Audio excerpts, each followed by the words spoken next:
We've got a flood of breaking news today. A political earthquake in New York City as the mayoral race takes a shocking turn.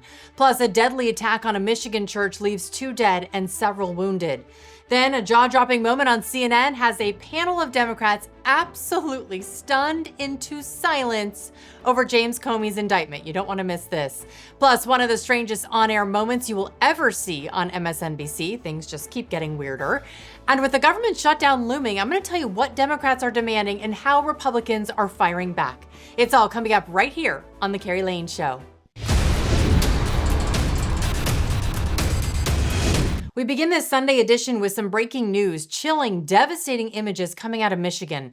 A Church of Jesus Christ of Latter-day Saints has been attacked during a Sunday service. We're beginning with this horrific breaking news, a mass shooting at a Church of Jesus Christ of Latter-day Saints about an hour north of Detroit. Police say at least 1 person is dead and 9 others have been injured. They say the gunman rammed his vehicle through the front doors of the church, opened fire, and then appeared to set a large fire to the church. We're now hearing audio from the first responders. I need manpower up here ASAP. I have people trapped in the building. Repeat, people trapped in the building. We got children inside too. That horrifying scene in Grand Blanc, Michigan, flames and chaos as a 40-year-old man drives his vehicle right into the church doors. He then opens fire and then sets the building ablaze. Hundreds of worshipers inside, including children. Now, 10 people were rushed to the hospital. 2 so far have died, others suffering serious injuries. And authorities, they warn that number may still climb as they comb through the scene. The president responding, writing, quote, "I have been briefed on the horrendous shooting that took place at the Church of Jesus Christ of Latter-day Saints in Grand Blanc, Michigan. The FBI was immediately on scene and will be leading the federal investigation and providing full support to state and local officials. The suspect is dead, but there is still a lot to learn. This appears to be yet another targeted attack on Christians in the United States of America. The Trump administration will keep the public posted as we always do. In the meantime, pray for the victims and their families. This epidemic of violence in our country must end immediately."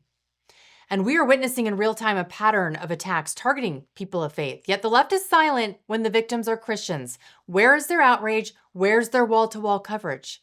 I want you to listen to Jake Tapper back in 2022 after Paul Pelosi was attacked. He made an impassioned plea against political demonization that leads to violence. My question is, does he still believe it? Or was it only a convenient argument because the victim was on his side of the aisle? We in the United States need to fear more stochastic terrorism. In case you're not familiar with the term stochastic, it's defined as the public demonization of a person or a group that results in the incitement of a violent act, even without express orders to attack that person or group.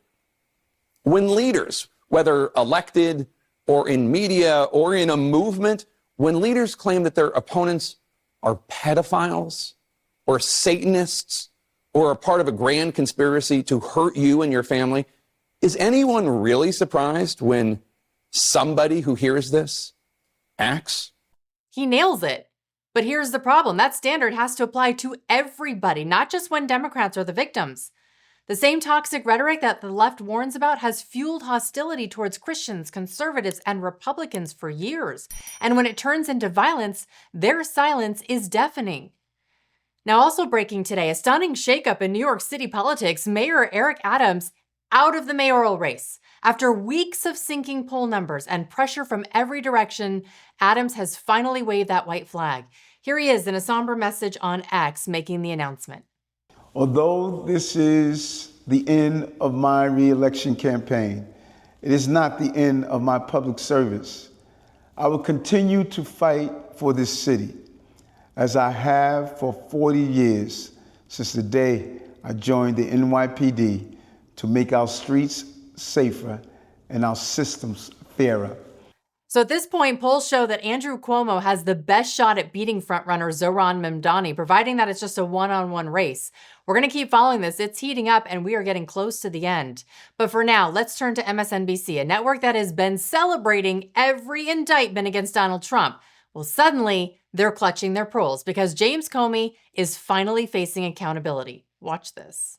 This will still be expensive. It will be stressful. It could ruin Comey's life for a time. And it seems to be foreshadowing If Comey's now, who could be next? Right. I think that's the punishment. It's the punishment. James Comey has to have expensive lawyers now, and it'll take a lot of his time and emotional investment. Theoretically, his liberty will be at stake in this case, and that's what. Look, the Justice Department, a federal indictment is nothing to sneeze at. It is a life-changing event, and this is clearly punishment directed at James Comey. Oh, we don't want to drain the pocketbooks. Give me a break. These are the same people who cheered every perp walk for Trump, and now they expect sympathy for Comey? Is everyone on the left going to need to take a personal day like they did when Trump won the election in 2016? I mean, they love to play the victim when one of their own gets caught, but when it's Republicans in the hot seat, their claws come out.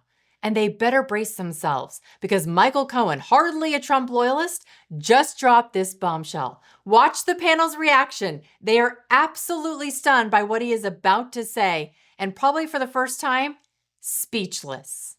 Do any of us actually really know whether or not Comey is or is not guilty of the charges? I know that they parade out all of these pundits. They have the great titles in the Chiron, former prosecutor, yada, yada, former FBI. Who's seen a single document that's in the possession right now of the DOJ? The answer is nobody. Who has the crystal ball? Still nobody. I will tell you from my investigation, which I used Brian Karem, who's a 30-year White House correspondent, to speak to people inside government because they wouldn't talk to me. I've learned that Comey was actually very much involved in the Russia investigation in a very negative way. And chances are this DOJ has every single email, every text message, every communication. I believe likely he will be found guilty. Oh, well, that's interesting because I think he likely committed a crime. Wait, what? What specifically? I believe likely he committed a crime. I don't know what that crime is, but there are hundreds of thousands of documents, and government has each and every one of them. All they need to find is that one. That was certainly not what they wanted to hear. And here's what the left keeps ignoring. A grand jury, regular Americans, saw the evidence and unanimously agreed that Comey should face felony charges. But of course, MSNBC's Kristen Welker, she wants you to believe that it's all Trump's fault. John Thune, he wasn't having it. Take a look. Do you rule out that the president is pressuring the Justice Department based on those public comments? You know, the president says a lot of things in public, and he has through the years. He's not a fan, as we all know, of James Comey. Neither is James Comey a fan of President Trump. He did something recently, 86-47, he wrote on the sand and then posted on social media. That doesn't seem like something that you would have an official of his stature, or at least formerly of his stature, doing either. She most certainly didn't want to be reminded of that and quickly blew right past it, trying to make her point once again. What do you say to those who argue this is an abuse of power, pure and simple?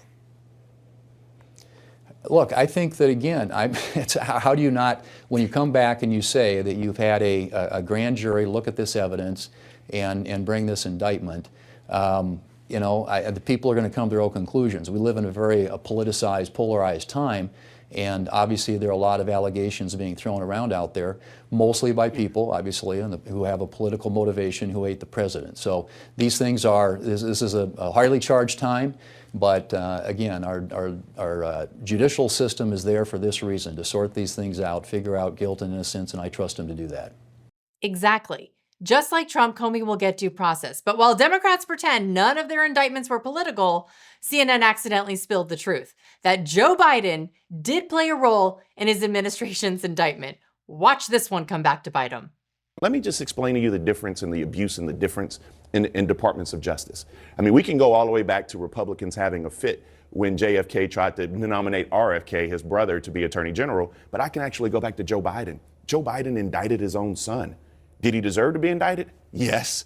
But he indicted his own son. You're saying the White House was directing. You're saying the White House was directing indictments. But there's nobody directing indictments. That's a revelation. Scott Jennings nailed it. He certainly has a way of getting them to confess what they really are up to. I mean, Biden's fingerprints are all over the DOJ weaponization. And now John Brennan?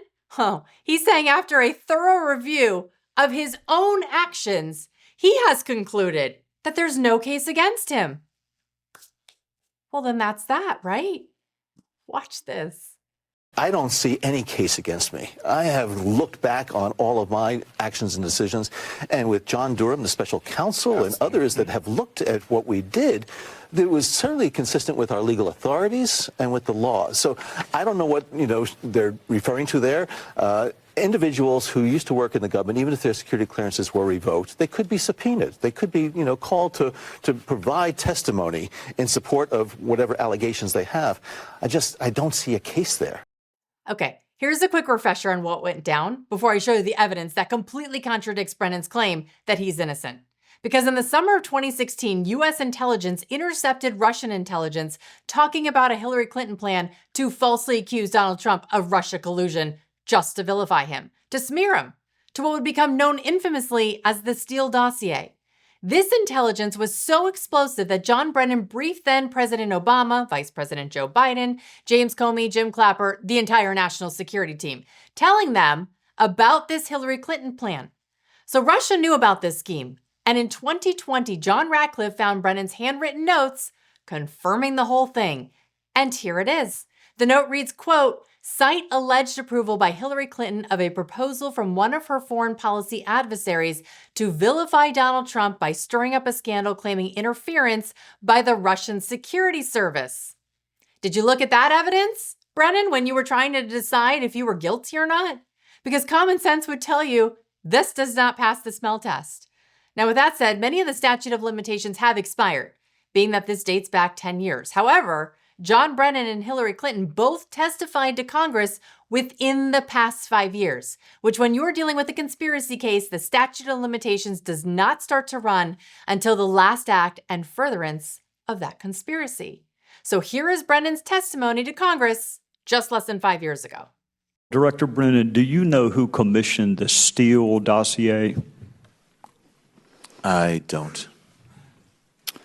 Do you know if the FBI paid for any portion of the Steele dossier? I don't know. I know that there are press reports related to that, but I don't know. I have no firsthand knowledge of that. Do you know whether any of the underlying allegations made in the Steele dossier were ever tested, probed, examined, cross-examined, whether the sources were examined for reliability, credibility? I know that there were efforts made by the Bureau to try to understand whether or not any of the information in that was valid, but I don't have any firsthand knowledge of it. Do you know if the Bureau ever relied on the Steele dossier as part of any court filings, applications, petitions, pleadings? I have no awareness. Did the CIA rely on it? No. Why not? Because we didn't. It wasn't part of the corpus of intelligence information that we had. It was not in any way used as a basis for the intelligence community assessment that was done. It was not. There's a problem with that. DNI Tulsi Gabbard, she has shown the receipts proving Brennan ignored the red flags and ran with the hoax anyway. Trump's former impeachment attorney even suggests that if this evidence holds up, Brennan, Clapper and company, they could be facing charges like seditious conspiracy and obstruction of justice, just like their friend, James Comey. If the evidence really shows what is being talked about now, and it can be proven, then certainly those others could be charged with seditious conspiracy under 18 U.S.C. 2384, undermining our government, undermining the will of the voters, certainly obstruction of justice, certainly perjury. They'd all be entitled to the presumption of innocence, but those are the kinds of charges that could be brought. Well, we know Brennan is already under investigation, and there are rumors that are swirling saying John Bolton's going to be next, possibly even seeing an indictment this next week. And while the swamp is bracing for accountability, Washington, they're staring down another crisis, a looming government shutdown. And just like clockwork, Chuck Schumer's playing games, holding up troop pay and programs for women and children to push through his radical wish list. So at this meeting tomorrow, Is President Trump looking to make a deal, or is it going to be like when Michael Corleone met Senator Geary? My offer is this: nothing. Well, look, we'll have to see, but I can tell you where his head and his heart are. He wants to do right by the people. He does not want the Democrats to hold up troops pay. You know, the people who are serving in the military, they don't get paid during a shutdown. He doesn't want WIC funding, you know, women, infants, and children nutrition program being held up. He doesn't want telehealth and mental health and FEMA services to be stopped. That's what Chuck Schumer is holding hostage. Why? So that he can add $1.5 trillion in new spending at a time when we're simply just trying to keep the government going for 7 weeks so we can have those debates. It's wrong. He also wants to, by the way, what Chuck Schumer is demanding in exchange for all those good things I just listed, he wants to reinstate free health care for illegal aliens paid by American taxpayers. We're not doing that. We can't do that. That's just one of the crazy things he's requested. Healthcare for illegal aliens? That's just the beginning. According to the president, Democrats are also demanding taxpayer funding for transgender surgeries on minors. They want men and women's sports, wide open borders, and countless perks for illegal immigrants, all on the taxpayer's dime. And when asked if Democrats would compromise, Congressman Pete Aguilar flat out admitted, no, we're not going to.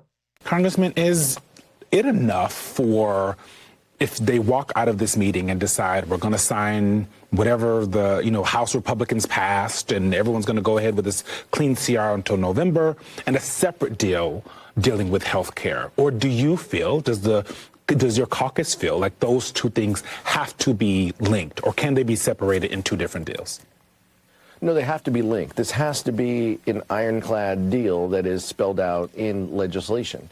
Republicans aren't backing down this time because these far-left demands are the very policies that put Trump back in the White House. Yet Kristen Welker still asks if Republicans will be the ones to compromise with the party that's holding the American people hostage. John Thune set her straight. Watch this. Leader Thune, aren't you going to have to compromise with Democrats in order to get a deal and keep the government open? Compromise on what, Kristen? I don't know where what we're supposed to be negotiating. We did this 13 times when they had the majority, and in every circumstance, Republicans delivered the votes, so much so that the lowest vote count on all 13 of those was 65 senators. This is a simple, straightforward deal to keep the government running, so for the next 7 weeks, we have an opportunity to finish the appropriations process. Them trying to hijack it and load up all this liberal special interest stuff that they're working with these outside groups to do, it's politics. It is political posturing. They are afraid of their base. Democrats don't want a deal. They want leverage. Schumer even admitted it. He said he doesn't need Democrats. Well, then he doesn't know how to count, because there are 60 votes in this Senate that you need to pass this, and he's got 53. Translation, Republicans need us, so we'll just get whatever we want. That's the arrogance of Chuck Schumer. But Trump has mastered the art of the deal, and if Democrats force a shutdown, the blame will land squarely on their shoulders. Even Leader Thune says it's obvious. Is the government going to shut down this week, Leader Thune? Totally up to the Democrats. The ball is in their court. There is a bill sitting at the desk in the Senate right now. We could pick it up today and pass it, that has been passed by the House, that will be signed into law by the president to keep the government open. So this decision, in my judgment, at this point in time, is up to a handful of Democrats. We need 8 Democrats to pass it through the Senate, something that 13 times, when the Democrats had the majority over the last 4 years and President Biden was in the White House, Republicans helped Democrats do. 13 different times we did continuing resolutions in the Democrat majority, and in every case they passed. And what the Democrats have done here is take the federal government as a hostage, and for that matter, by extension, the American people, to try and get a whole laundry list of things that they want, that special interest groups on the far left are pushing them to accomplish, and using a 7-week funding resolution, which is designed to give us time to do the normal appropriations process. They're using this hostage to try and get all these other things done. And when Democrats aren't extorting, they're fear-mongering, warning that Obamacare tax credits could expire and premiums could absolutely skyrocket. But Thune exposed that as just another scare tactic. That doesn't happen until the end of the year. We can have that conversation, but before we do, release the hostage. Set the American people free, keep the government open, and then let's have a conversation about those premium tax credits. I'm certainly open to that. I think we all are. I will say that that is an issue which is going to have to be, that particular program is desperately in need of reform. It's fraught with waste, fraud, and abuse. These were plus-ups that were done in response to COVID. These were enhancements.